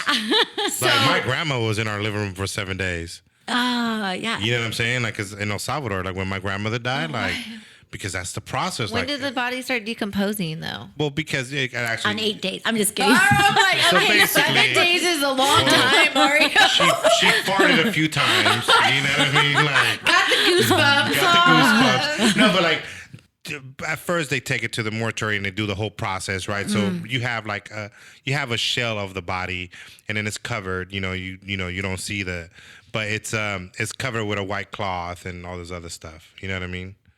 So Is that? that's crazy. Okay, but you gotta keep going. That ain't a thing. That's nothing. That's somebody's No. tomb So, right there. So this is what I meant when I pulled over to the cemetery on the Yeah. bike, and there's bones in the little small here. boxes Yeah. with bones, and then I thought and I Wide would- open too. Like, oh, here it Yeah, is. yeah. Nobody. So Jamaica's Yeah. Same. cemeteries, same. They and have- they're called casitas, they like our have little- tumbas, or 'cause- mausoleums. Okay, and they also have the little like houses like this, Yeah. and they're like it's like Do they a have bones in village. there? Phones. Bones. No, bones. Oh, bones. They gotta call the other word. Bones. Who they gonna call? I didn't go. I feel like that we weren't invited to the cemetery, so we were just like standing on the outside, like Oh, looking from okay. afar. I was kind Yeah. of scared to go in. But okay, let's see. Go. Keep going. Wow. No, That's that's that the chair. Nicaragua one. Yeah. You have to go. Nicaragua. I think you're in the wrong album. If you go out of there and then. Ooh, that's let me nice. see. This. Oh no, that's not even going to be it. Let me see. Exhume. Sorry, I have to look. That's nice. Oh, you want to go this way? Yeah. Oh, it's not. No. I'm trying to drop my finger. Yeah, go ahead. But yeah, no, that's some dope work. So you're going to be showing your artwork on Casa de Espanol. 2 Fridays. Yes. First Friday. So when you guys hear this, the following Friday or the Friday coming up is when we are going to be at Casa de Espanol on our street for First Friday. It's going to be a great vibe. Yes. It's going to be amazing. Yes, it is. Yeah, I can't wait because a lot of Thank people. you. Yes, it's gonna be fun. I posted the reel with everything and some of the pictures that I'm going to be showing. Like, right off, it got shared like 59 times. Like, hella nice. quick. It's freaking dope. You know, it's super dope because even the people like someone commented was like, "Hey, isn't this your daughter on one of the pictures?" And we don't follow each other, but somehow she saw it. You know what? I seen that. I seen. Was this Leandra's aunt or something like that? Yeah. Was it yeah. Yeah. I seen it. That was cool. But it's cool that people that don't even follow us Yeah. are seeing it. That means it's doing what it's supposed to do because so many people shared it. And like, I mean, the shares are better than the likes. That's for damn sure. Like, Yeah, for sure. I'll take somebody sharing my stuff over liking it. Yeah, For definitely. sure. As a photographer, like I'd rather people like the impact, you know? So I agree with that. Yeah. That's pretty sick. That looks like a gel. Well, that's where they take the body. Oh my okay. gosh. Okay, that's what I mean. Oh, damn. But see, okay, so I'll tell you a bit. Okay, so I was there one That's afternoon. crazy. Yeah, and you Oh can my just. god. Oh, see, it's a little bit heavy. No. Okay. I'm into bones. Not Okay, human, okay, not good. human bones, Yes, but this yes, yes. intrigues me. It's very intriguing, but what's so Yeah. touching is you really do go back to the earth, and I Yeah. found it very, Wow. in a weird kind of way, comforting. Comforting, yeah, I Yeah. did. And also, I think that being that I was a healthcare worker for so long, some of this life and death stuff Kind is of processing. desensitized, yeah. Well, no, I'm not really. I wouldn't say I'm desensitized, but maybe it's a little therapeutic. I see. I see what you're saying. The delicateness of life. You know. Yeah. Yeah. But I mean, desensitized meaning like you see a dead body, it's not like you look at it as a bad thing. So Like- No, I accept sorry. it. Yeah, you accept it, and that's kind of like, you Okay. know. Yeah. But not I in the will meaning like say you're that. detached from the situation. Like you're definitely attached. Yes. So that's why I have my long lens so I don't get in their Yeah. business, Yeah. right? Yep. And I got authorization from the family. They gave me the go Okay. ahead. Yes. And I also from the cemetery worker, the gentleman that runs it. Yeah. He invited me to come back in the morning for this because after Wow. 3 to 6 years they exhume the body and then they separate the bones from the remains. Wow. And then they stack them in a white cloth and then they add them to the family casita. Wow. That's nuts. So Yeah. the family is doing. Look at this. That is the family. Look at this, yes. Mario. Yeah, no, I see Sorry, it. I'm sorry. I'm intrigued. Wow. Oh, I'm not man, that blind. I messed can up. see it. I guess. Oh shit, that's somebody's skull. That's Yeah. somebody's skull. Do you guys want to see this? She goes. This is real life. She goes when I have no nightmares. This is real life. Real life dead. Dia Real de rap los raw. Muertos. No. Real But rap you know what's raw. interesting is I tried to do some research ahead of time, and you Yeah. won't see this. You won't even see it on Time Yeah. Magazine Yeah, that's or what National I'm saying. Geographic. They won't touch it. Yeah. They won't. They won't. But this, I was able to. Because they it's not invited. conflict. Yeah. Because it's not what? It's not conflict. Conflict. That's Would There's a you, if peacefulness National to it. Geographic said, "Hey, we love your photos. Can we buy your photos so that we can publish them in yes. Yes. our?" Yeah. Yes. Hell yeah. But you better do it respectfully. Yeah. I agree. With that family's heart, in consideration. And I will tell you, my knees were shaking.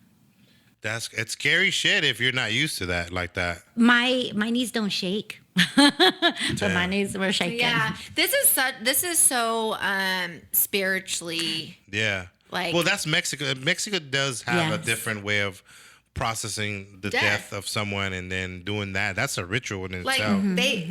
I would agree. Yeah. I'd be like, kind of, are you really gonna take that body out of the thing? Like, It really was wanna do that? morally, what got me so much wasn't that, it was that to see that your remains look like soil. For some Yeah. reason, that just really touched me. Like It was soil. so powerful because that's what I don't want all those chemicals in my body. I want to be given Buried? back to the earth. No, actually, they bury in like a tin coffin. Oh. And they're not like a big heavy coffin like here and Yeah. stuff. I don't want to be buried. I'm claustrophobic. I just want to be cremated. That's the last That's a thing I good thing. want. Yeah. I want to be cremated too. Yeah. And then they have the Mayans where when they would get the heart and then they would burn it and then that was it traveling fumes, to the the smoke. heavens. Yeah. Or like how the Yeah. Egyptians did, and they put every single thing in different little really? jars. Yeah. Your organs or every part of your body or Certain parts of your body, like they would put them, like interesting. when you go see like the pyramids in Egypt, or when you see the photography, you see the little jars that they have. Those are different body. I didn't know that because I haven't been there. I want to. Pretty though. crazy. Wow. So now Oh. we're getting to the end of our okay. show, because we're going on an hour and 45 minutes. Dang, it was me. Okay. Yeah. Sorry. But I will say it was lovely to have you, and I got to ask you a question. It's a question we ask every guest when we have them. Well, when I remember, but most of the time I remember. Now, how do you measure success? Oh, wow. Well, I think for me, success would be being impact the world with my work as far as like these stories. So yes, I would like to be a National Geographic. yeah. I want to. Yes, I want assignments and tell me and send me out on a story and let me get it.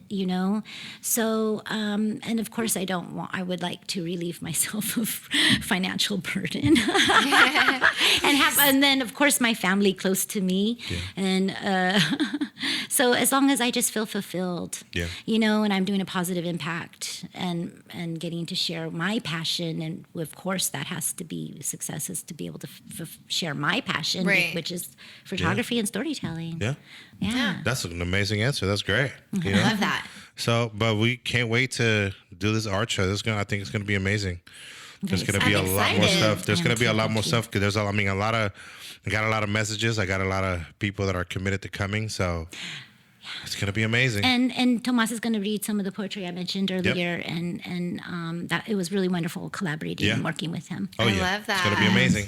Well, Love that. I'm going to go ahead and start closing the show like this. I started the music early. This was fun. But Thank hey, man, you. man, we appreciate you Thank you coming. for being It was a here. great time out. It was.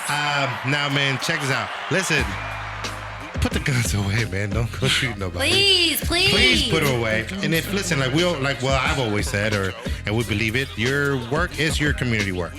So, with that being said, you can find us on Instagram as We Are Sacramento 916. You can email us at wearesacramento2019@gmail.com. Or you can support everything that we do. You go to our website and you can buy our merch, and you go to wearesacramento916.com, and we are Sacramento. Peace. Nice.